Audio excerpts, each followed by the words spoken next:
Introduction to MS Access 2007। आइए अब हम आपको बताते हैं MS Access के बारे में। आपके लिए ये बहुत ज़रूरी है कि आप अपने क्रिएटेड डेटा को एक्सेस फॉर्म में रख सकें, जैसे MS Excel वर्कबुक। इससे आप एक्सेल के भी फायदे उठा सकते हैं और आप इस डेटा को ऐसे व्यक्ति से शेयर कर सकते हैं जिसे एक्सेस की नॉलेज नहीं है। हम आपको बताना चाहेंगे कि MS Excel में हर डेटा एक सिंगल फाइल में सेव होता है। MS Access blank database create कर सकता है और ये आपकी लोकल हार्ड ड्राइव में पड़े या फिर माइक्रोसॉफ्ट वेबसाइट से टेम्पलेट्स क्रिएट कर सकता है। जैसे कि आपको टेम्पलेट्स द्वारा क्रिएट किए गए डेटाबेस को हमेशा ही मॉडिफाई करने की जरूरत पड़ेगी। तो आइए न्यू फाइल क्रिएट करने के लिए चलते हैं ऑफिस बटन पर। ऑफिस बटन पर क्लिक करते ही आप नीचे न्यू ऑप्शन पर जाएंगे और उस पर क्लिक करेंगे। न्यू ऑप्शन पर जाते ही आपके सामने एक न्यू पैलेट ओपन हो जाएगी। नीचे दाहिनी तरफ आप देखेंगे file name. By default file name होता है डेटाबेस 1। आप इसे अपने मुताबिक भी बदल सकते हैं, जैसे मैंने बदल के इसे फाइल नेम दिया स्टूडेंट शीट। नीचे आप देखेंगे आपको लोकेशन दी हुई है जहां पे आपकी फाइल सेव होगी। आप इन लोकेशंस को भी अपने मुताबिक बदल सकते हैं। इन लोकेशंस को अपने मुताबिक चेंज करने के लिए साथ ही में बने फोल्डर आइकन पर क्लिक करें। क्लिक करते ही आपके सामने फाइल न्यू डेटाबेस नेम से एक फाइल ओपन होगी। आप यहां से अपनी फाइल्स को लोकेशन दे सकते हैं। माना हमें ये फाइल डेस्कटॉप पर सेव करनी है, तो चलिए एक नया फोल्डर बना देते हैं और इस फोल्डर का नेम दे देते हैं स्कूल डेटाबेस। इस पर डबल क्लिक करते ही आपका फोल्डर ओपन हो जाएगा और आप फाइल नेम लिखकर ओके पर क्लिक करते ही एक्सटेंशन ऐड हो गया। अब आप क्रिएट पर क्लिक करें। क्रिएट पर क्लिक करते ही एक्सेस आपको एक नया ब्लैंक डॉक्यूमेंट देगा। उसके साथ ही में आप ऊपर टाइटल बार में देखेंगे कि जो फाइल नेम आपने पहले फाइल नेम में दिया था वही यहाँ शो कर रहा है, क्रिएटिंग अ फॉर्म। तो चलिए अब हम सीखते हैं MS Access 2007 में आप फॉर्म कैसे क्रिएट कर सकते हैं। माइक्रोसॉफ्ट एक्सेस में फॉर्म एक ऑब्जेक्ट की तरह होता है जो यूजर को डेटा ऐड करने या देखना अलाउ करता है। तो इसके लिए आप सबसे पहले क्रिएट बटन पर क्लिक कर देंगे। उसके बाद हम फॉर्म्स ग्रुप में जाकर मोर फॉर्म्स पर क्लिक कर देंगे। क्लिक करते ही ये आपको कई ऑप्शंस देता है। इनमें से आप सिलेक्ट करेंगे फॉर्म विजार्ड। हमारे सामने एक पैलेट ओपन हो जाएगा।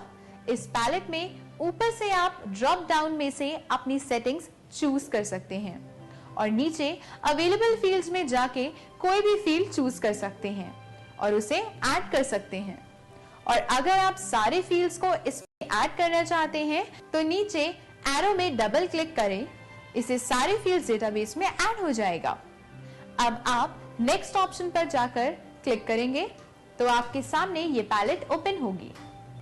दाईं तरफ आप देखेंगे कॉलम बार, टैबुलर, डेटा शीट और जस्टिफाई। आपको जिस तरह का डेटाबेस ऐड करना है आप यहां से चूज कर सकते हैं। जैसे हम सिलेक्ट कर रहे हैं इन ऑप्शंस में से कॉलम बार और आप नेक्स्ट पर जाकर यहां से कोई भी ऑप्शन चुन सकते हैं। अब आप नेक्स्ट पर क्लिक करें। ये आपसे पूछेगा कि आप अपने फॉर्म को क्या टाइटल देना चाहते हैं।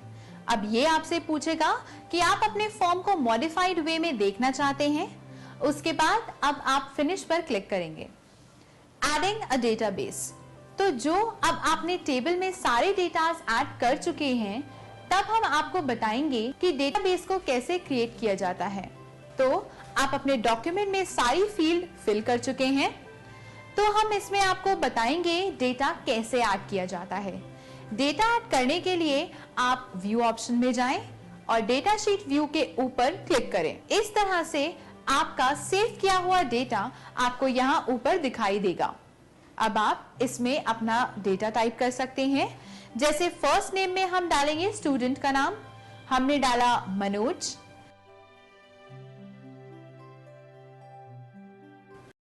लास्ट नेम फील्ड डालेंगे, हमने डाला जोशी। डेट ऑफ बर्थ में आप स्टूडेंट की डेट ऑफ बर्थ डालेंगे। हमने डाला मार्च 1985। अब आप टैब बटन प्रेस करेंगे और हिंदी के मार्क्स यहां डालेंगे। अब आप टैब बटन प्रेस करेंगे और इंग्लिश के मार्क्स यहां डालेंगे। अब मैथ्स के मार्क्स और साइंस में नंबर्स डालेंगे। अब टैब प्रेस करें और इंस्टीट्यूट में इंस्टीट्यूट का नाम डालें। हमने डाला स्मार्ट वैल्यू। तो इसी प्रकार आप नेक्स्ट रो में जाकर और भी डेटा इसमें ऐड कर सकते हैं और अब आप इसे ऊपर सेव ऑप्शन में जाकर सेव कर देंगे। तो आपने देखा हमारा डेटाबेस सेव हो चुका है। अब अगर इस डेटाबेस में से आप किसी एंट्री को हटाना चाहते हैं तो बाईं ओर बने पैलेट पर जाएं जहां आपको ये एरो दिखता है। अब आप यहां पर क्लिक करें। क्लिक करते ही ये पूरी रो सिलेक्ट करना है। जैसा कि आपने देखा कि इसने पूरी रो को सिलेक्ट कर लिया है। आप इसे डिलीट करने के लिए राइट क्लिक करें और डिलीट ऑप्शन का चयन करें। इसमें आपसे ये पूछेगा कि क्या आप इस रिकॉर्ड को डिलीट करना चाहते हैं। अगर आप डिलीट करना चाहते हैं तो यस पर क्लिक करें। आपने देखा यस पर क्लिक करते ही सिलेक्टेड एंट्री डिलीट हो गई। Creating a table. आइए हम आपको बताएंगे कि एमएस एक्सेस में टेबल्स कैसे क्रिएट करते हैं। टेबल क्रिएट करने के लिए सबसे पहले आप ऑफिस बटन पर जाएं और न्यू पर क्लिक करें।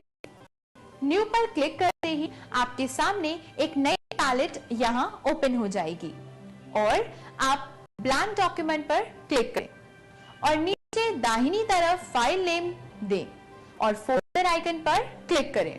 इसे लोकेशन दें। जैसे हमने लोकेशन दी डेस्कटॉप और इसे नेम दिया स्कूल। फाइल नेम देकर आप क्रिएट पर क्लिक करेंगे तो आप देखेंगे आपके सामने न्यू डेटाबेस ओपन हो जाएगा। अब आप ऊपर रिबन में जाकर डेटा शीट पर क्लिक करें और उसमें व्यू पे क्लिक करें। व्यू में जाने के बाद आप यहां से डिजाइन व्यू का चयन करें। डिजाइन व्यू पर क्लिक करते ही आपके सामने एक पैलेट ओपन हो जाएगा और ये आपसे टेबल का नाम मांगेगा। टेबल नेम डालते हैं इसमें, ओके पर क्लिक करें। अब आप देखेंगे जो आपने टेबल नेम दिया था वह आपको स्क्रीन के दाईं तरफ स्कूल शीट के नाम से दिखा रहा है। अब हम नया डेटाबेस क्रिएट करने के लिए सबसे पहले फील्ड नेम पर जाएंगे। अब आप फील्ड नेम पर क्लिक करें। फील्ड नेम पर क्लिक करते ही वह एरिया येलो हो जाएगा। अब आप फील्ड नेम में डेटाबेस का नाम डालें। टैब की प्रेस करेंगे तो आप डेटा टाइप पर पहुंच जाएंगे। डेटा टाइप से हम सेलेक्ट करेंगे टेक्स्ट टाइप। आप देखेंगे कि टेक्स्ट टाइप पर क्लिक करते ही नीचे आपको जनरल में फॉन्ट के सभी ऑप्शन मिलेंगे जैसे फील्ड साइज, फॉर्मेट और अन्य कई ऑप्शंस। और एंटर प्रेस करके ही आप डिस्क्रिप्शन में जाएंगे। ये फील्ड आपके लिए ऑप्शनल होता है, चाहे तो आप इसमें अपना डिस्क्रिप्शन ऐड कर सकते हैं। अब हम बाकी के फील्ड्स में भी अपना डेटाबेस एंटर करेंगे। फील्ड नेम पर क्लिक करके आप फील्ड नेम डालेंगे और टैब प्रेस करते ही आप डेटा टाइप फील्ड में जाकर टेक्स्ट टाइप का चयन करेंगे। अब हम दोबारा फील्ड नेम में जाएंगे और टाइप करेंगे डीओबी। जैसे आपको पता है डीओबी डेट ऑफ बर्थ को कहा जाता है। अब आप इसका डेटा टाइप चेंज करेंगे डेट एंड टाइम से। यदि कोई डिस्क्रिप्शन है तो वो हम यहां पर डालेंगे, नहीं तो आप अगली फील्ड में जाकर फील्ड नेम टाइप करेंगे और टैब प्रेस करेंगे और डेटा टाइप का चयन करेंगे। तो इस तरह से आपने देखा कि किस तरह से आपने अलग अलग फील्ड नेम में जाकर डिफरेंट डेटा टाइप और डिस्क्रिप्शन का चयन करके कैसे आपने डेटाबेस रेडी किया। अब जो भी डेटाबेस से रिलेटेड फील्ड थी वो हम टाइप कर चुके हैं। अब हम आपको बताएंगे कि आप किस तरह से एमएस एक्सेस में बनाए गए टेबल को किस तरह से मैनेज कर सकते हैं। तो सबसे पहले हम किसी भी फाइल को जो हमने पहले से सेव कर रखी है उसे ओपन करते हैं। तो फाइल को ओपन करने के लिए आप सबसे पहले ऑफिस बटन पर जाएंगे और ओपन पर क्लिक करेंगे। ओपन पर क्लिक करते ही आपके सामने ऑप्शंस आ जाएंगे। जैसे हमने अभी ये फाइल सेव करी थी स्कूल शीट के नाम से, तो आइए इसे हम ओपन करते हैं। इसे ओपन करते ही आप देखेंगे कि ये फाइल आपको दाईं तरफ व्यू टेबल्स पैलेट में दिखाई देगी। अब हम इस पे डबल क्लिक करेंगे और टेबल में पेज पे ओपन हो जाएगी। तो इस तरह से आपने सीखा कि आप किसी भी पहले से बनी टेबल को कैसे ओपन कर सकते हैं।